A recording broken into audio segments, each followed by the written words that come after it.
Una vez más, bienvenidos a Clases de Profecía. Yo soy Juanes López y continuamos con el estudio de las siete iglesias. Vamos a mirar la tercera iglesia que es Pérgamo. Pérgamo, esa es la iglesia que vamos a estudiar de Apocalipsis, capítulo 2, versículos 12 al 17. ¿Y dónde estás? Ponte en modo oración para que podamos eh, darle paso, abrir la palabra de Dios y entenderla. Oremos. Querido Padre, nuevamente te agradecemos una vez más por el estudio de tu palabra. Vamos a estudiar el Apocalipsis, la tercera iglesia. Permítenos darnos sabiduría y entendimiento, tanto yo como exponente, y sabiduría y entendimiento a aquella persona que escucha y ve estos videos. Te lo pido y lo suplico en el nombre de Jesús. Amén. Muy bien, vamos a mirar allí. Abran sus Biblias conmigo en Apocalipsis capítulo 13, versículos 12 al 17. Mira lo que dice. Y escribe el ángel de la iglesia en Pérgamo, el que tiene la espada aguda de 2 filos, dice estas cosas.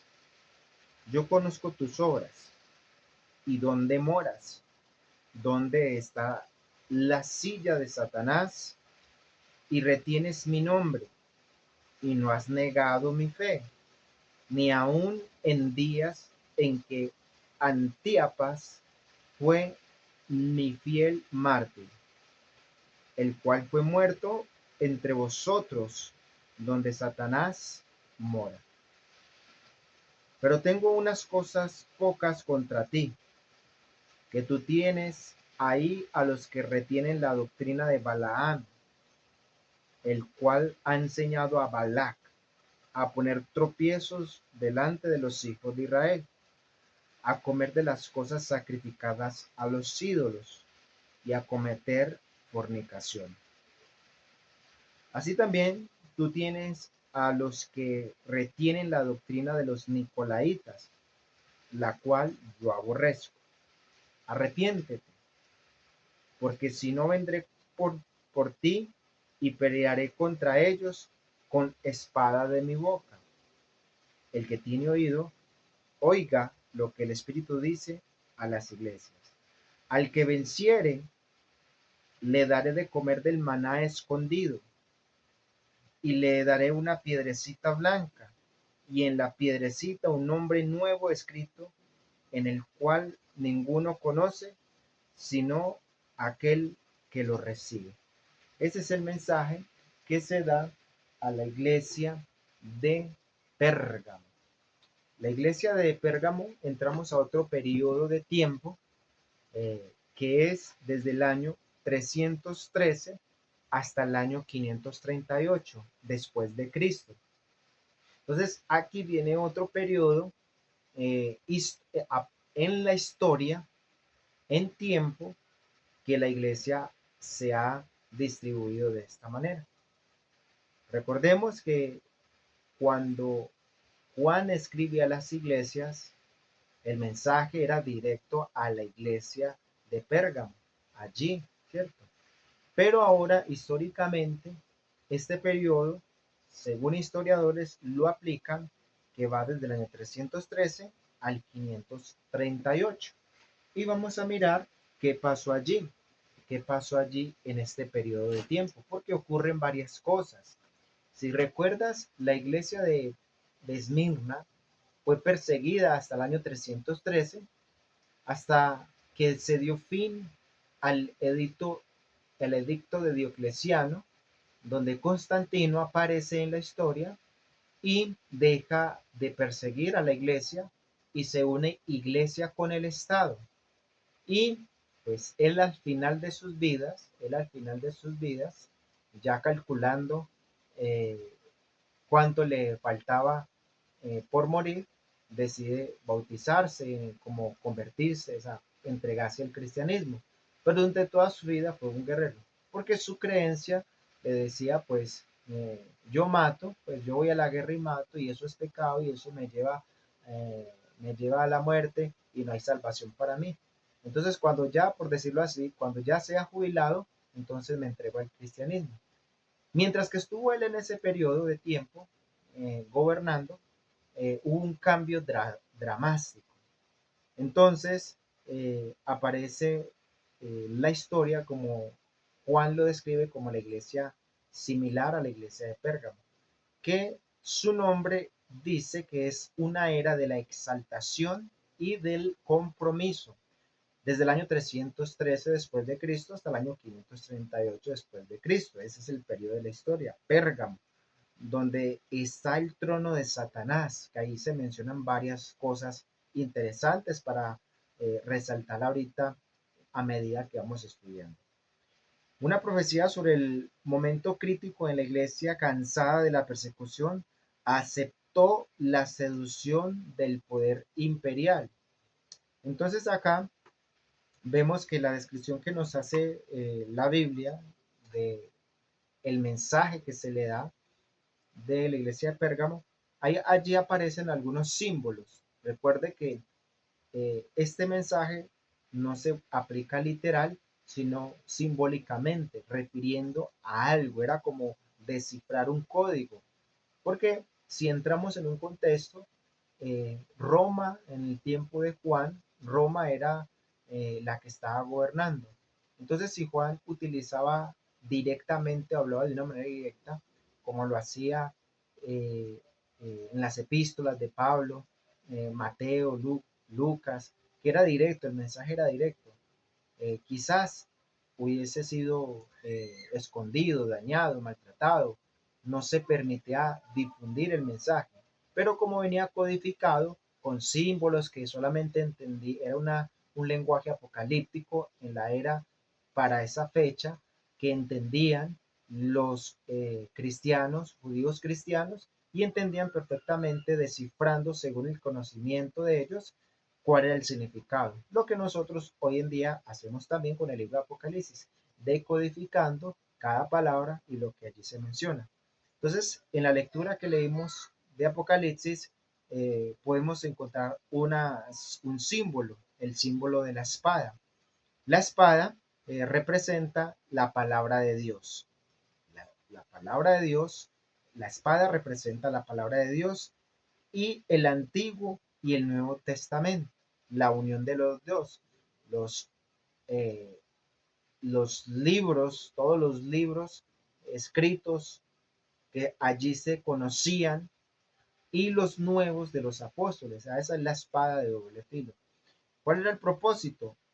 En una era de paganismo, donde la verdad se mezclaba con el error, solo la palabra podía cortar y separar lo verdadero de lo falso.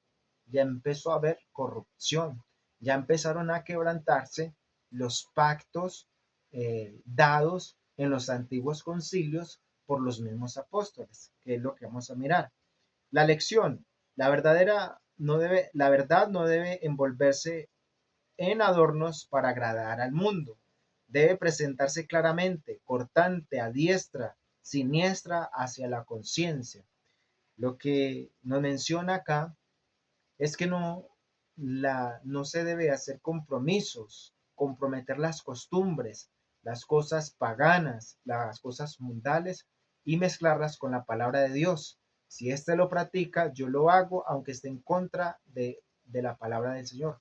No, si escrito está que no hay que hacerlo y que hay que adorar de esta manera, así se adora, no como el mundo adora, ¿cierto? Cuando la persecución se convirtió en popularidad, Esmirna, que venía de ser perseguida, ahora Pérgamo viene a hacer compromisos con Roma, ¿cierto? Qué raro, la que me perseguía, ahora yo me hago amigo de ella, qué raro. El contexto histórico de algunos eruditos que mencionan sobre este solo versículo dice: Satanás falló en destruir la iglesia mediante la violencia. ¿Por qué? Porque cada que mataba a un mártir se levantaban 100 cristianos. Entonces eso era semilla, o sea, la sangre, la muerte de cada mártir era como una semilla. Así que cambió su táctica de seducción. con el edicto de Milán en el año 313, donde se decreta que Constantino, no más muerte ni persecución para los cristianos, el cristianismo pasó a las catatumbas, al trono de los Césares. La iglesia recibió tierras, riquezas, prestigio, popularidad, pero perdió su pureza espiritual. Claro, eh, como se les confiscaba a los cristianos sus casas, sus bienes, sus territorios, todas sus propiedades. Entonces en este edicto, ¿qué es lo que hace Constantino? Devolverles, pero con compromiso, que sirvan, que sean libres de adorar, pero que adoren como se está instituyendo la nueva religión mundial. Es decir, se estaba organizando una iglesia cristiana, pero con costumbres paganas. El cristianismo existía, creían en Dios, solamente en Jesús, creían en el Padre, en el Hijo, creían en la Biblia, la misma Biblia, pero ahora ya estaban aceptando costumbres paganas, todo el sistema pagano de adoración al sol principalmente, adoración a ritos y costumbres que fueron heredadas de la antigua griegos, y entonces todo eso unió una mezcla. Como resultado salió una iglesia que hoy conocemos para esa fecha mayormente como la iglesia católica, una iglesia católica. Pérgamo, un matrimonio peligroso. ¿Por qué? Eh, Pérgamo significa exaltación nuevamente y elevada. Significa también pergos o gamos. Pérgamos, dividimos la palabra, y gamos significa matrimonio, raíz, monogamia, poligamia, ¿cierto? Que es Roma unida con la iglesia, es una mezcla entre político y religión. Pérgamo representa una iglesia exaltada al poder, casada con el Estado. La iglesia que debía estar desposada con Cristo, ahora deja a Cristo y se une con el paganismo, con Roma. Cristo deja de ser una iglesia pura a volverse una iglesia corrompida, y pues como la iglesia está casada con Cristo, Cristo dijo, la iglesia, mi iglesia es mi esposa. Cristo considera a su iglesia como su esposa. Ahora esta iglesia se profana para unirse con el mundo. Espiritualmente, al unirse con el poder civil para obtener protección y ventajas mundanales, hace fornicación o hace adulterio espiritual. Por eso es tan desagradable esta parte de la historia cristiana, porque se compromete con el Estado, con el mundo y con las costumbres del mundo, aceptando su religión y yéndose a la idolatría. ¿Dónde se encontraba entonces el trono de Satanás? Primero habían puros césares. Jesús dijo al César lo que es del César. ¿Recuerdan esa historia? Cada país empezó a gobernar puros césares, monarcas, pero eh, Roma se estableció, Roma, los césares y luego los obispos de Roma asumen el título de Pontifex Maximus. La Roma papal se convierte en la sucesora espiritual de Babilonia. Pérgamo, el rey Atalo III la sede original de Pontifex Maximus, le da su legado al sacerdocio como título de autoridad. Entonces, Roma, como tal, el país Roma, queda como eje, como centro, y esta persona recibe una triple corona, máximo pontífice, máximo pontífice máximos, y que lo que hace es que todos los césares y los obispos le entregan su poder máximo a al obispo, al cardenal, al papa de Roma, y es donde se forman ya jerarquías. Antipas, que es lo que leímos allí, otro símbolo. ¿Qué es eso? Es un símbolo de un testigo fiel. Mi testigo fiel fue muerto entre vosotros, los mártires que murieron en contra de las costumbres paganas que practicaban. Apocalipsis 12:3. Entonces, cuando dice Antipas, es contra papas o padres o sacerdotes. Se oponían a las enseñanzas que el clero empezó a establecer, porque hubo una unión entre política y religión. Como resultado, paganismo. Antipas no se refiere solo a un individuo, a una persona, sino también a una clase de creyentes fieles que se opusieron a los papas, ¿cierto? El surgimiento de la jerarquía eclesiástica. Mientras la mayoría transgredía por la paz y la unidad, estos fieles antipapas sufrieron martirio por rehusar reconocer la autoridad humana por encima de la palabra de Dios. ¿Qué pasó aquí? Pues los papas empezaron a ser como la máxima autoridad. Y entonces adoptaron una costumbre de Egipto, pues una costumbre de ser dioses, o sea, ser la máxima autoridad y estar por encima de la palabra de Dios. Esto es lo que se refiere a la Biblia, que están sentados en el trono de Satanás.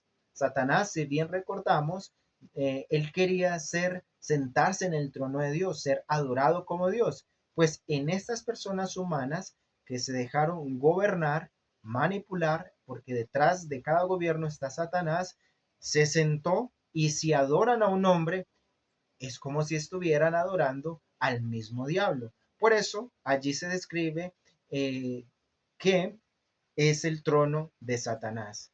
La doctrina de Balaán, que también se menciona allí, es la estrategia de la seducción interna que Satanás utilizó, como lo hizo en el antiguo Israel, ahora lo repite nuevamente en este periodo de tiempo de Pérgamo. ¿Qué es lo que pasó en la antigüedad?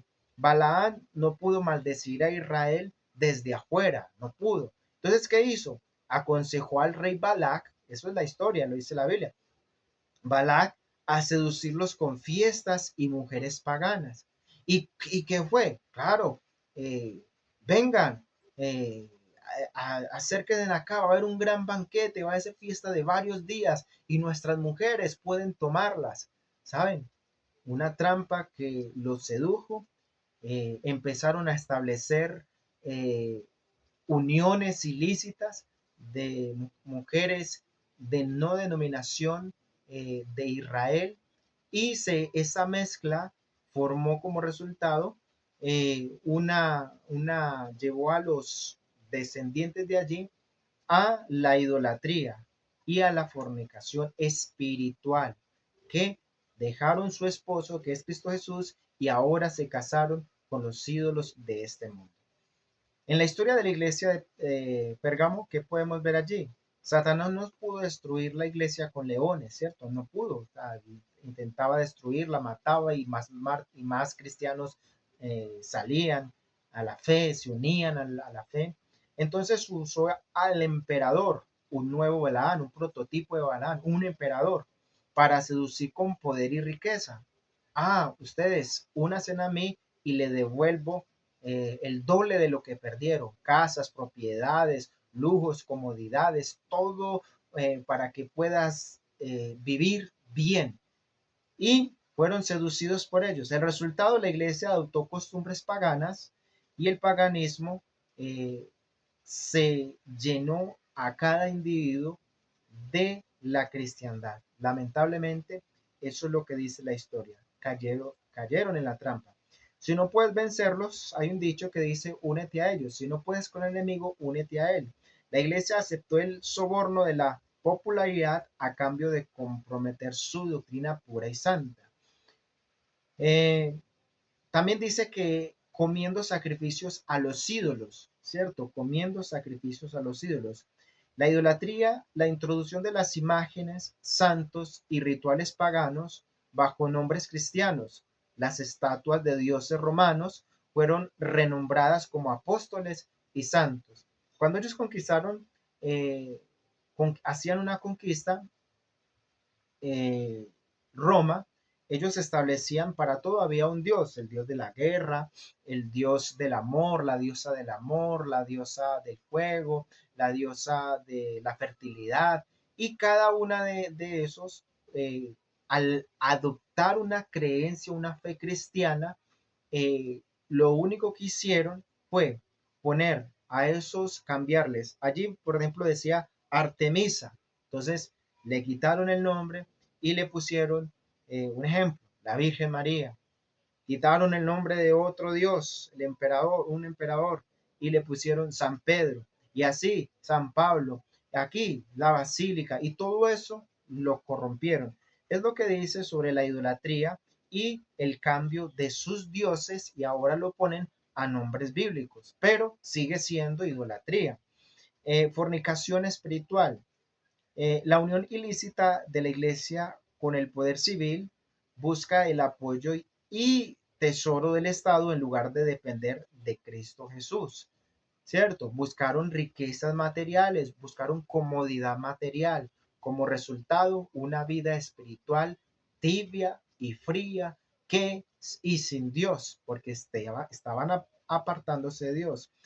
¿Qué se les olvidó? El concilio que se hizo en Hechos capítulo 15, donde se prohibía estas prácticas. La iglesia de Pérgamo las adoptó para hacer el cristianismo más aceptable para el mundo pagano. ¿Qué es lo que ocurrió allí? Dice la doctrina de los nicolaitas, lo que Dios aborrece. Apocalipsis 12:15. ¿Qué es lo que aborrecía a Dios?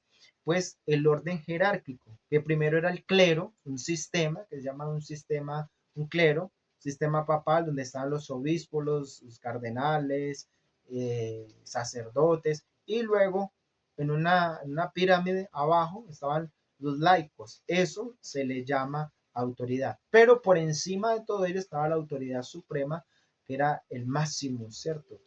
Y entonces este gobernador, este papa, gobernaba y lo que él dijera está aún por encima de la palabra de Dios. Y cuando una persona lo veía, debía inclinarse, guardarle reverencia y someterse a las leyes implantadas por él. Eso es lo que Dios aborrece. ¿Qué es lo que Jesús enseñó? Mateo 23:13. Si quieres ser mayor entre sus hermanos, pues sírvale a él. Y había una diferente unidad. Cristo como nuestro centro y cada persona, cada hermano, somos iguales, una unidad, ¿cierto? Nadie es mayor ni nadie es menor, todos una igualdad. Una costa claridad que enseñaba dominio sobre la herencia de Dios. Lo que comenzó como una obra de Éfeso se convirtió en una doctrina de Pérgamo. El error se invirtió en las enseñanzas de Jesús. El mayor sería vuestro servidor, para crear una jerarquía poderosa que, que intermediaba entre Dios y los hombres, anulando el sacerdocio de los creyentes. ¿Qué es lo que hacía? Si usted quiere venir a Dios, si usted quiere estar con Dios, tiene que venir primero a mí, porque yo intercedo por usted o a través de este santo para que Dios le perdone y pueda ser salvo. Costumbres como esta es la que se implementaron en el paganismo. Jesús le dice a esa iglesia, arrepiéntete o pelearé contra ti. Vendré a ti y pelearé contra ellos con la espada de mi boca. Apocalipsis 2:16. La advertencia es clara. Sin el arrepentimiento, Cristo intervendrá a aquellos que persistieron en la unión con Balaán, con los balaanitas, con el mundo, enfrentando el juicio divino. Los apóstoles que comenzaron aquí culminó finalmente en la ruina del Imperio Romano y el surgimiento total del sistema papal. Dios siempre espera a los fieles ante el juicio. La promesa que Dios le da a esta iglesia es muy bonita, es agradable y también es para usted y también es para mí. La promesa de comer el maná escondido. El mundo que ofrece comida, sacrificios a los ídolos, tradiciones humanas, filosofía pagana, materialismo, todo eso es lo que ofrece el mundo. Pero ¿qué es lo que ofrece Cristo?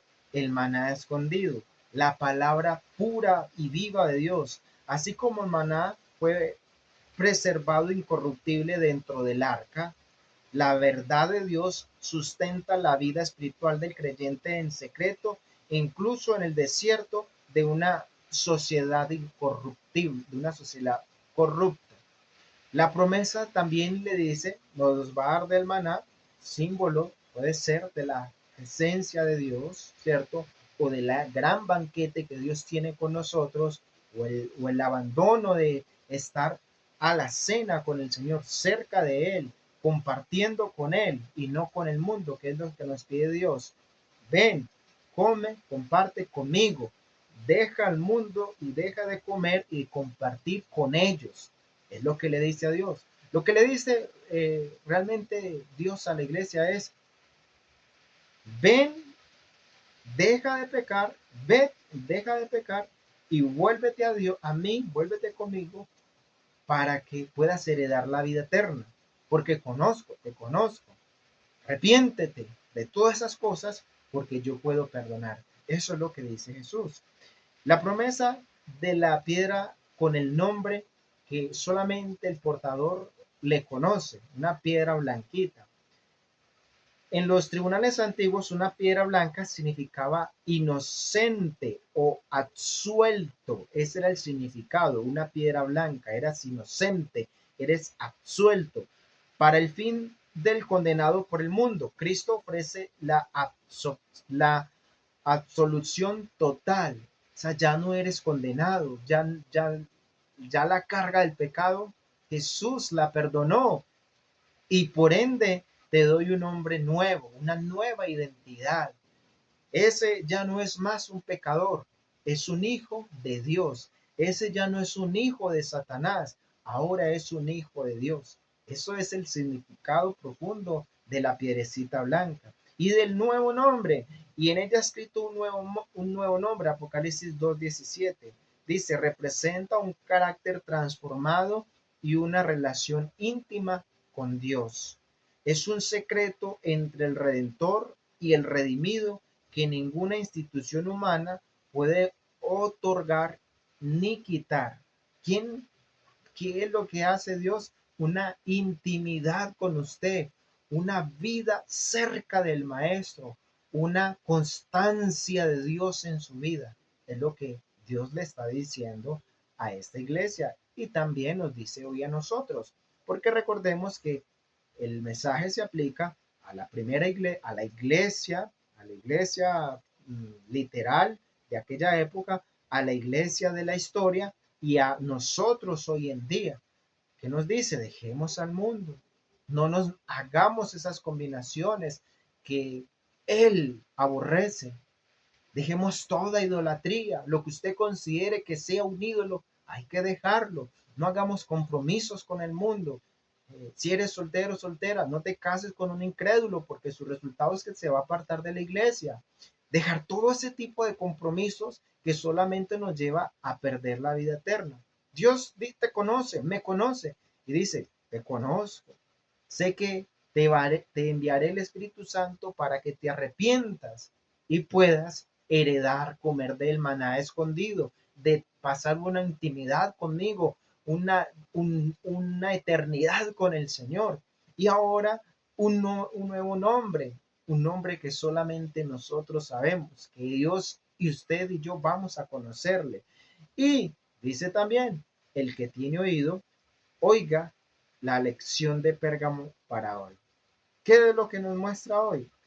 Nos muestra el camino del compromiso o el camino de la fidelidad. ¿Estás tan comprometido con el mundo? Quizás tengas un trabajo que te está absorbiendo y no te permita buscar de Dios. ¿Estás comprometido con tantas cosas que no queda tiempo para Dios? Deja ese compromiso y busca el compromiso con Dios, que es la fidelidad a Él. Pérgamo nos enseña que el mayor peligro de la iglesia no es la persecución, no, sino el compromiso con el mundo. Hay un himno muy bonito que dice, dejo el mundo y sigo a Cristo. Es un himno maravilloso. Deja el mundo y sigue a Cristo. Busquemos la protección del trono, buscaremos la protección del mundo, del trono del mundo, o permaneceremos fieles al nombre de Cristo Jesús. Comeremos del manjar de los ídolos o del maná escondido? Al que venciere, le daré un nombre nuevo. Este es el mensaje que estaba allí en la iglesia de Pérgamo. Es una gran lección para nosotros. Yo quiero que usted y yo hagamos un compromiso con el Señor. Dejemos el mundo y sigamos a Cristo, porque Él nos dará del maná escondido, nos pondrá un nombre nuevo y viviremos con Él por la eternidad. Jehová Dios te bendiga. Nos vemos en un próximo video.